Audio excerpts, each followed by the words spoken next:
Welcome to Storyvale. Here, we bring you gripping, mysterious stories that will keep you on the edge of your seat.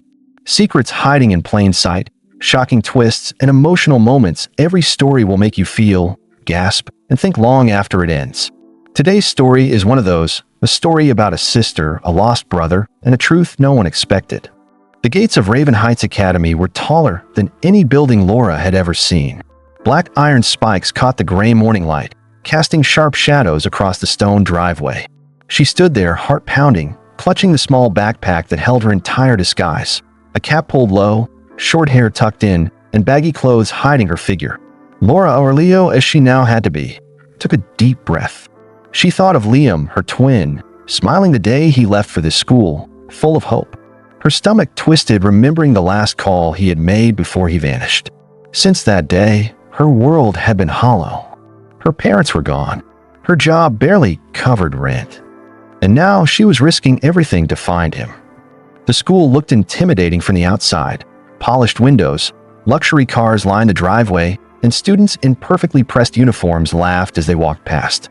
Many of them didn't even notice the new janitor. That was exactly what she needed.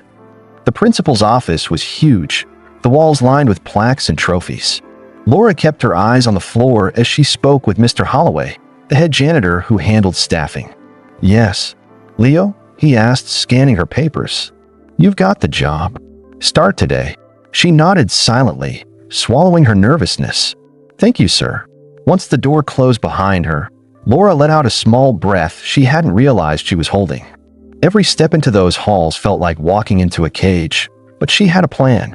Observe, blend in, and find her brother. By the end of her first day, Laura noticed the things that would haunt her. Students who looked at staff like they were invisible, whispered secrets behind closed doors, and the older boys who ruled the school with arrogance and cruelty. And then there was Ethan Ward, tall, smug, and dangerous. The way he moved through the halls, every eye on him, told Laura he was at the center of whatever had happened to Liam. That night, she cleaned the science lab alone. Her flashlight flickered as she checked the storage cabinets. One drawer, slightly ajar, held a forgotten jacket, Liam's jacket. Her breath caught. A flash drive was tucked into the pocket. Her hand shook as she held it. Every fear, every suspicion she had surged to life. This was the first clue that Liam hadn't left of his own will. Laura's jaw tightened. Tomorrow, she would follow him. She would see where the boys went after curfew. And she would not stop until she discovered the truth. Because nothing, not the wealth, not the power, not the lies of Raven Heights,